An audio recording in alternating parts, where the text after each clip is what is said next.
그런데 여기서 기드온, 바락, 삼손, 입다, 요 연대기 순서가 아니라는 것입니다. 그래서 이 부분을 자세히 이렇게 들여다보면 입다가 좀 힌트가 될 수가 있어요. 왜냐하면 입다는 기드온과 같이 므낫세 지파입니다. 그런데 우리가 이제 논란이 좀 있지만은 입다는 좀 특이한 사사예요. 그러니까 어떤 면에서 특이하냐면은 일단 굉장히 비류한 출신입니다. 그러니까 가족들에게도 쫓겨서 재산과 모든 것을 얻지 못하고 비류들, 그러니까 비천한 자들, 무가치한 자들, 성경에 보면 비류하다 되어 있습니다. 무가치한 자들입니다. 아무것도 소유하지 못하고 무가치한 자들, 텅 빈 자들, 그런 자들과 있다가 같이 지냈어요. 그러니까 므낫세 지파의 길르앗 자손이긴 하지만은 서자이기 때문에 형제들로부터 기업을 얻지 못하고 쫓겨난 사람이에요. 그리고 또 특이한 것은 이 사람이 나중에 그 사사로서 역할을 할 때 이제 길르앗 장로들이 찾아가서 좀 우리의 머리가 되달라, 장관이 돼서 좀 우리를 이끌어서 암몬과 싸워달라 이렇게 요청을 해서 나를 쫓아낼 때는 언제고 또 여기 와가지고 도와달라고 하느냐, 그렇게 하면서 입다가 그들의 요청을 받아들입니다.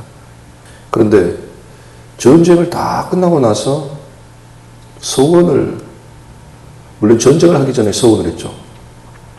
전쟁을 하기 전에 내 집에서 누가 먼저 나오든 내가 이 암몬을 다 쳐서 물리친 다음에 나를 환영하려고 나오는 그 사람은 내가 하나님께 번제를 드리겠습니다, 이렇게 말을 합니다.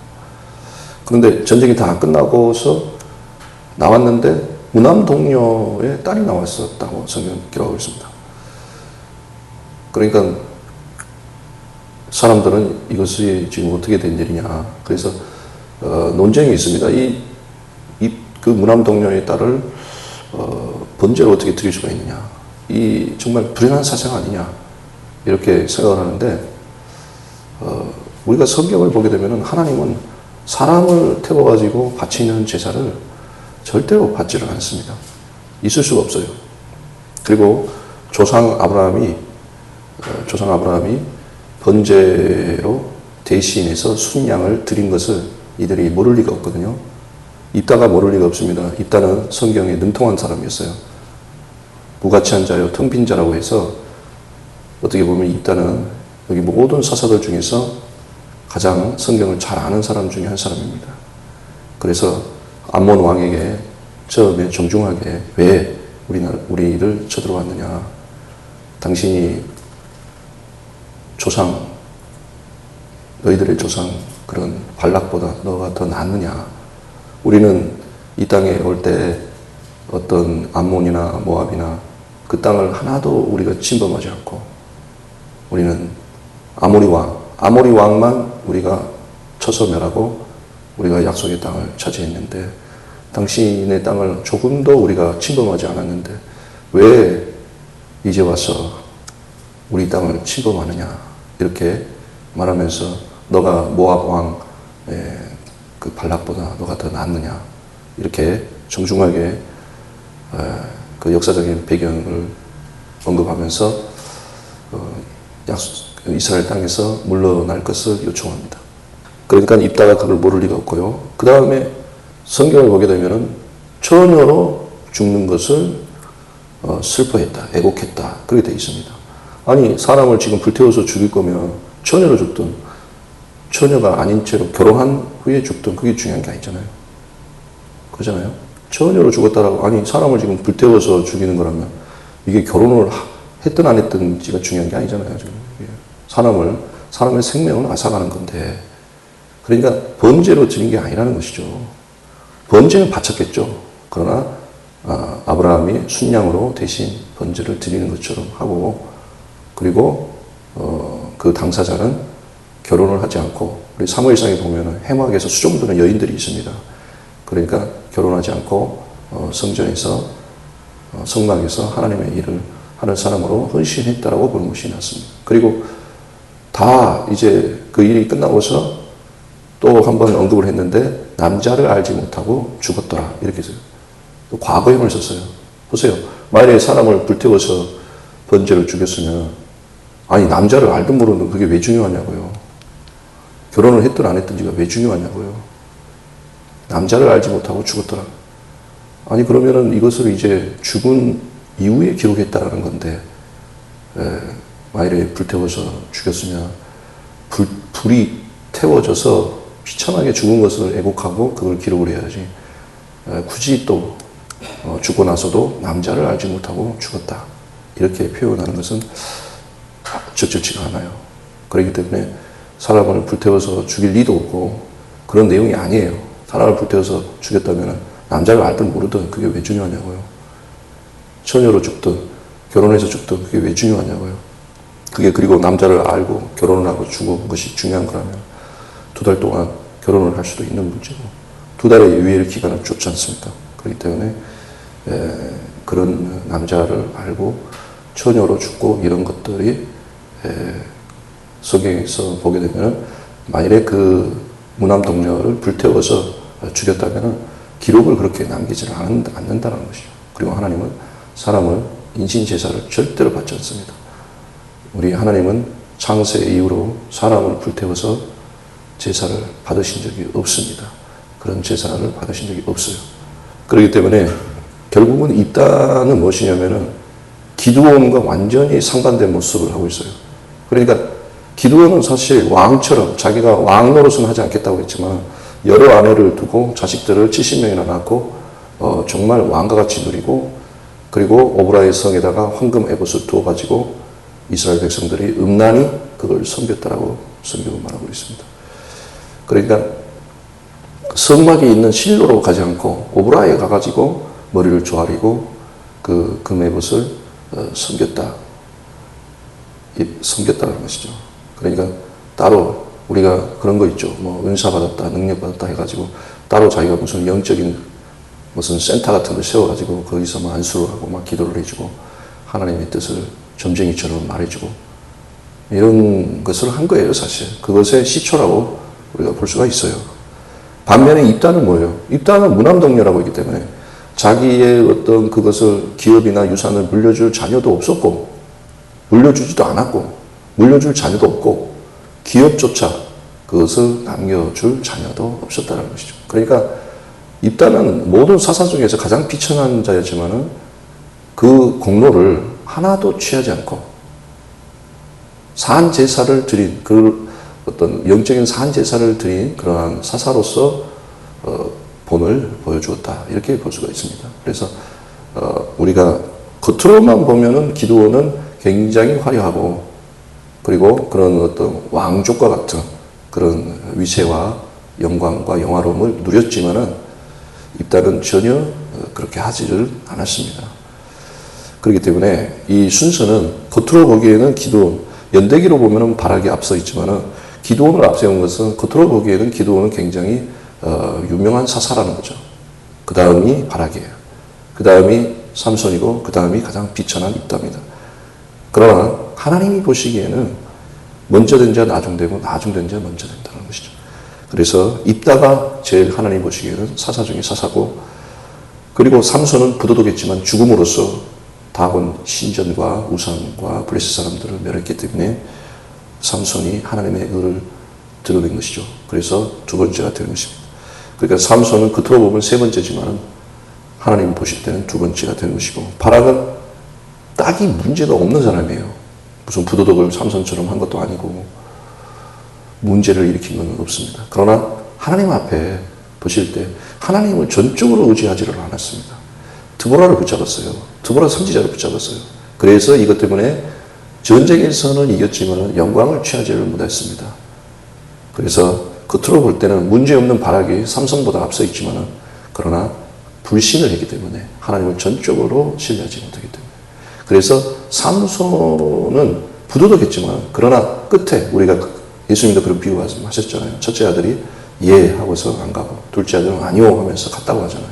그러니까 삼손은 처음에는 부덕부덕하겠지만은 그가 옥에서 두 눈이 뽑힌 채로 회개를 하면서 다시 한 번의 기회를 얻었을 때 죽음으로써 하나님의 의를 드러냈다라는 것입니다. 그래서 바락은 아무런 문제가 없어서 겉으로 볼 때는 그냥 문제점이 없는 사람으로서 두 번째지만은 그러나 하나님 보실 때는 세 번째고, 기드온은 겉으로 볼 때는 기드온이 첫 번째지만은 하나님 보실 때는 먼저 된 자, 나둥된 자로서 그는 먼저 된 자로서 나둥된 자로서 맨 마지막 사사라는 것이에요. 그래서 이게 기드온부터 입다까지는 다 사사잖아요. 그러니까 이 사사들의 순서 배열이 이게 예사로운 배열이 아니라는 거예요. 그래서 우리가 성경을 보게 되면은 기드온은 죽은 이후에 죽은 이유가 어떻게 됐냐고요. 바알굴이 이스라엘 사람들이 섬겼다고 그러고, 그리고 의심스러운 것은 왜 첩의 아들의 이름이 아비멜렉이냐고요. 나의 아버지는 왕이다 이런 뜻이에요. 멜렉 왕이라는 뜻이거든요. 아바가 아버지라는 뜻이고 아비는 나의라는 뜻이거든요. 이가 붙어가지고 나의 아버지는 왕이다. 이름도 의심스러워요. 이름도. 첩의 아들 이름이 아비멜렉입니다. 그래서 본인은 말로는 손사래를 치고 나는 내가 왕이 아니고 하나님이 왕이라고 했지만, 그러나 황금으로 에봇을 만들고 그가 왕처럼 많은 여러 아내를 두고 자녀를 낳고 그 자녀들이 그리고 첩의 그 아비멜렉도 자기가 왕이 되려고 한 거잖아요. 어찌 우리 세겜 족속이 왕이 되지 못하고 기드온의 아들들이 왕이 되게 하느냐, 이렇게 이런 말로 세겜 사람들을 혹하게 한 것입니다. 그러므로 여기서 이제 다윗이나 사무엘은, 다윗은 왕이기 때문에 비교가 안 되고, 그 다음에 사무엘은 그 뒤에 선지자들과 함께 언급하기 위해서 이건 순서와 관련이 없는데, 이 네 명의 사사는 이 사사기에 등장하는 사사들 중에서 대표적인, 그리고 기드온과 입다가 공교롭게도 하나님이 성경에서 큰 용사로 이렇게 불렀습니다. 그래서 기뻐로 하일이라고 해가지고 아주 유능하고 용맹한 용사다 이렇게 불렀습니다. 그리고 기드온과 입다는 또 므낫세 지파가 되겠습니다. 바락은 납달리고 삼손은 단지파인데 이렇게 우리가 보게 되면은 같은 그 지파이면서 큰 용사로 불림을 받았는데, 여기서 우리가 사람이 보는 것과 하나님이 보는 관점은 다르다라는 것입니다. 그러므로 우리가 예수님이 말씀하셨잖아요. 먼저 된 자 나중되고 나중된 자 먼저 된다라는 것입니다. 그래서 우리도 천국에 가게 되면은 세상에서는 크고 정말 그런 아주 사람들한테 인정을 받고 화려한 그런 사람들이 아니라 정말 비천하고 또 인정받지 못한 그런 사람들이 천국의 그날의 영광의 날에 하나님께서 앞세우시는 것을 우리는 보게 될 것입니다. 그러니까 이런 믿음의 사람들을 내가 이걸 언급하려면 되게 시간이 부족하다라고 하잖아요. 그런데 이 짧은 사사기에 이 사사들을 언급할 때도 그냥 기록한 게 아니고 의도를 가지고 기록을 했다는 것입니다. 그렇다면 정말 하나님은 우리에게 천국에서 우리를 보상한다고 했을 때 얼마나 정확하게 보상하겠습니까? 우리는 이것을 기억해야 됩니다. 하나님은 정확하게 알고 있고 우리 사람의 중심과 모든 폐부를 다 아시는 우리 하나님께서 세상에서는 그러잖아요. 부당하다. 이것은 역차별이다. 이것은 보상이 잘못됐다. 사회적으로도 성과급을 성과 보상금을 왜 다르게 주냐 이러면서 서로 싸우고 막 시위하고 그러잖아요. 그런데 천국에서는 그렇게 억울해할 필요가 없어요. 하나님은 아주 정확하게, 아주 공의롭고 아주 정확하게 우리에게 보상을 해주신다는 것입니다. 보세요. 여기 그 사사들도 그냥 언급한 게 아니에요. 저는 깜짝 놀랐습니다. 이게 왜 이렇게 기도원이 앞에 있나? 같은 큰 용사로서 입다가 딱 보이면서 해석이 되더라고요. 그렇습니다. 하나님이 사사기의 사사 중에서 입다를 되게 중시하는구나. 그래서 저는 이 히브리서 11장을 보면서 더 확신하게 되었습니다. 누가 크냐? 하나님이 무엇을 보느냐라는 것입니다. 그리고 참 재미있지만은 우리가 이렇게 쭉 보고 있는데 이상하게 누가 좀 나와줘야 되는데 안 보이는 사람 있지 않습니까? 여호수아가 안 보이잖아요. 그러니까 그것도 의도적으로 뺀 거예요. 의도적으로. 왜냐하면 여호수아 이름 자체가 예수예요. 예호슈아이거든요. 그 히읗 발음을 하지 않을 때는 예슈아가 돼요. 예슈아. 여호수아가 예표하는 사람은 여호수아가 예수라는 뜻이 아니고 여호수아가 예표하는 사람과 그 이름 자체가 예슈아이기 때문에 믿음의 주 영존케 하신 예수는 여기서 뺀 것입니다. 성경은 허투루 하나도 기록한 것이 없습니다. 저와 여러분이 사람이 볼 때와 하나님 볼 때는 완전히 다를 수 있다는 것을 항상 우리가